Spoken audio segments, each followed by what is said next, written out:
Welcome, ladies and gentlemen, to the inaugural episode of Patrick Practices. I think I've proven to myself that I need to practice on what I'm teaching. Otherwise, I get really rusty, and I've gotten really rusty over the past few months. So, not only will this help me put out a little more content, but maybe I'll be able to teach some stuff along the way. Either way, it's easier than making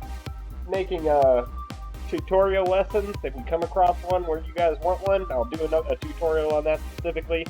But in the meantime, we'll do some practice sketches, practice paintings, or either that or we'll work towards something we actually need. Like in this case, the first few episodes are going to be me making a banner for the web for my channel, because the banner I've got on there is one from a painting I did not particularly like, but it was the only one that was the right size to fit the minimum requirements, and it barely fit the minimum requirements, so it cut it right down the middle and showed the part that I really hated the most.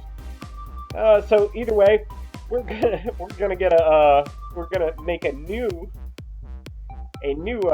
banner for the page.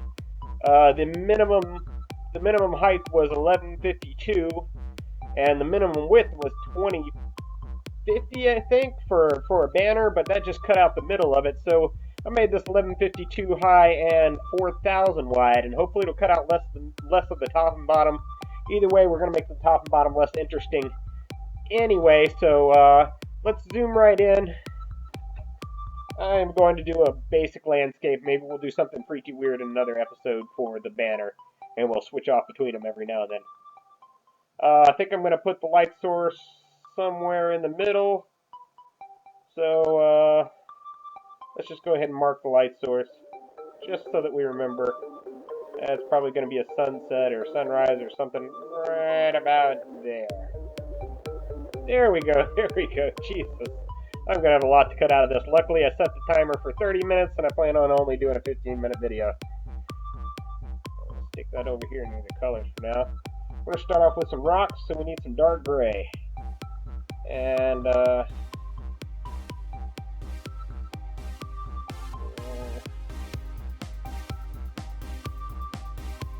should get size down a little more. Whoa!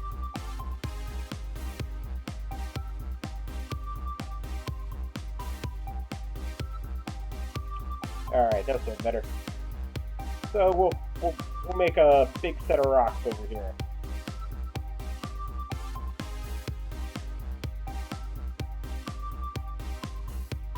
And when you're doing rocks, you of course want to make them kind of random in shape on the sides and in the middle. So you're going to have parts that stick up and parts that don't. Faces that get better light than the other faces. So the shading's going to be kind of random. That's why I like doing rocks, because you can't really expect anything in particular out of them. Now these are going to be farthest away from the light source, so they're not going to be too terribly bright. I can darken them up later by adding some black on top. And they are going to be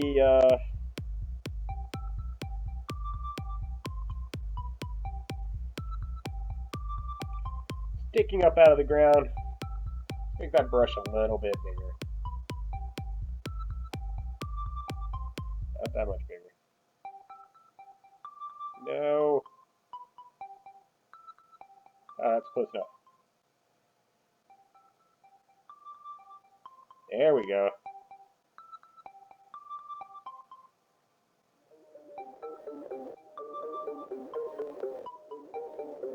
So you put texture and detail on with a small brush, you're actually going to want to paint with a broad brush.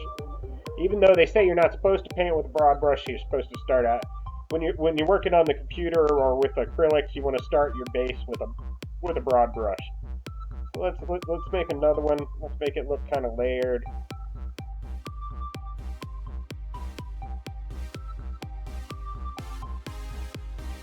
A little reflective shadow there. Now, just because I'm going to keep it cartoony, I'm going to want to leave a black layer in between. I'm going to make sure to leave a black line in between everything. Not only does it help you clean up and smooth the edges, which I don't need to bother doing right now because this is way early in this painting. Way early. So you still want to shade it originally like it's like there's nothing casting a shadow on it. Shade originally like there's nothing casting a shadow on it. That way when you draw in the cast shadow, you don't have to worry about fixing the shading it based on what's not under cast shadow. And we're gonna make this look like it's definitely going up behind there. But it's got this big ass rock casting a shadow across it. There we go. And of course we need that. Draw about it like that. And these rocks are going to be probably in some grass, so just go ahead and draw in some grass. I wonder if drawing the grass in with pencil would be fun. It may take forever. Let's see how this goes.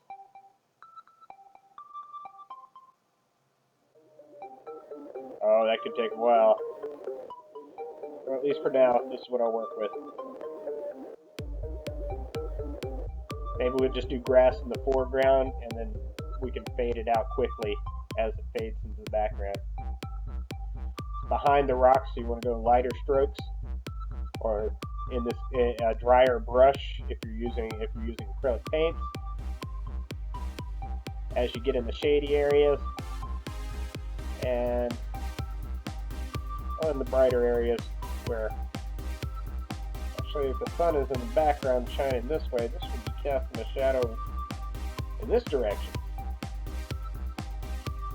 Oh heck, I didn't even think about that. Okay. Well heck, I screwed up. Unless we don't put the light in the background.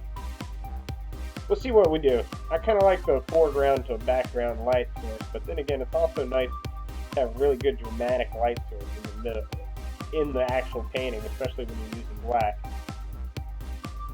That's okay. This is going to be detailed as crap when it's zoomed out. Oh my goodness. Oh yeah. Oh, I love some detail in it. Okay. This is just what I want. Alright. So, we got the rocks there. We're going to go ahead and continue to flesh out this grass a little bit. Once again, getting brighter as we go towards light source. It's a universal light source. If I have it out of the picture, it's going to be a single light source if I draw it in the picture. I know you guys who are using acrylic don't have the benefit of using a pencil here like I'm using. If you're using acrylic paints on canvas, what you want to do is you want to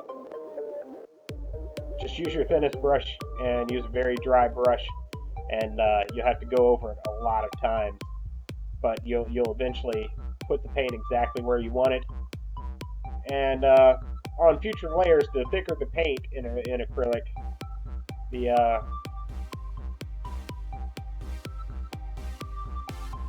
let's see, then the thicker the paint, the easier it is for paint to stick to it. I don't know how else to say that, but yeah, paint will stick to paint. So if you have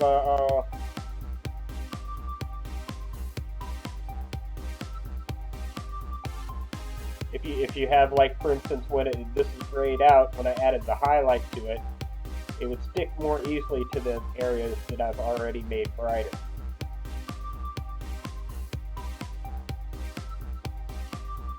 See how I'm not just shading it as if it's a cylinder there. I'm shading it with lumps and things in it.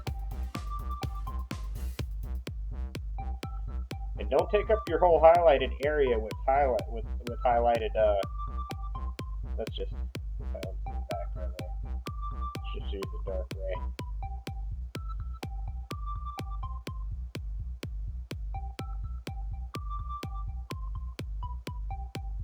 Oh yeah, that's better. I like that. Yeah. Okay, let's see. We're gonna need a lot more grass, so I can fast forward through this grass if it turns out to take too long, and you guys will just hear some happy music and see grass drawn really, really fast.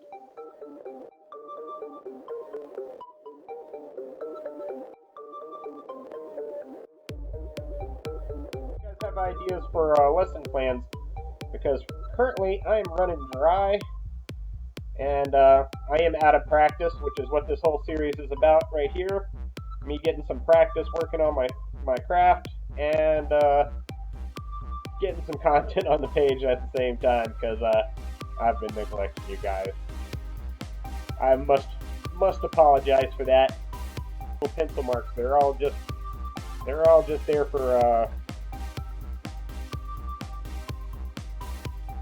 fill. I could go in later and just paint over everything with a solid mark, although I really like detail in my painting.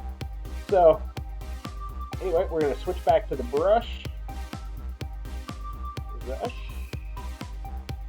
here, and we'll go to dark gray, and we're gonna start with a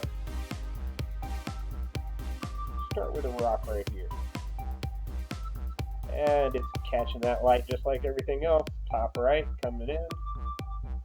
Yeah, I'm gonna have to have the light source coming in from the front. I'll do something neat in the background instead.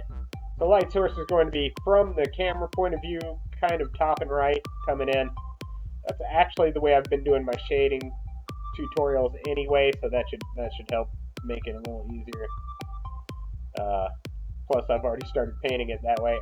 Why? I don't know. I really don't. It's just what happened. Call it a happy accident. I've had some unhappy accidents in the past, but luckily those days are gone, because I only have like one pair of sheets. Let's say it's going to go into a cylinder here, and so we're going to start getting light on them again here. But this is coming straight at the camera, so these rocks are going to be cut pretty small, cut off pretty short. I may have some vines or something coming out of these rocks later on. I don't know. We're so early in the painting.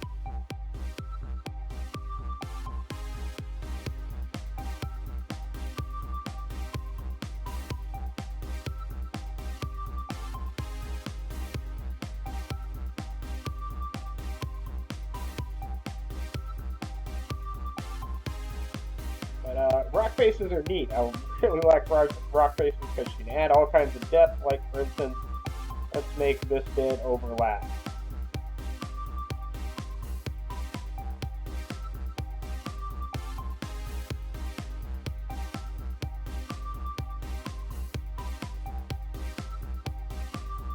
All gonna always look sloppy at the beginning, and it may look sloppy at the end, but that's why Patrick needs practice. And that's what we're working on here. Patrick's practice. And hopefully maybe teaching a little something here and there. We may need to add some critters into this world.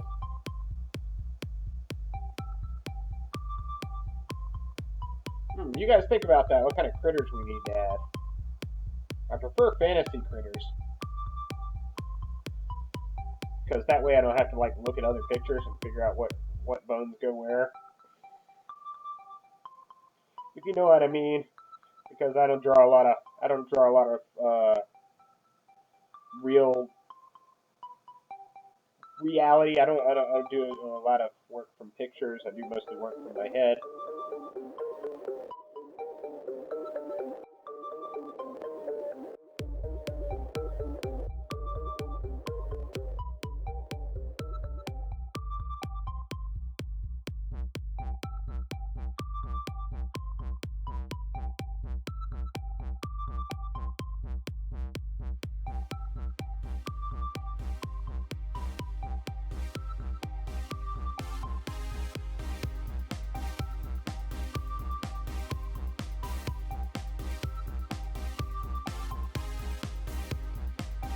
I think that we're going to call it a day at that. Let's see if we can back in, get back to the middle here. Yeah. And middle here. And then here and zoom out. Oh, that's the beginning of the banner. Next episode, we'll keep working on it. I think it needs a tree somewhere. Maybe a critter, some kind of fantasy critter, something with glowing eyes or something. That'd be pretty cool.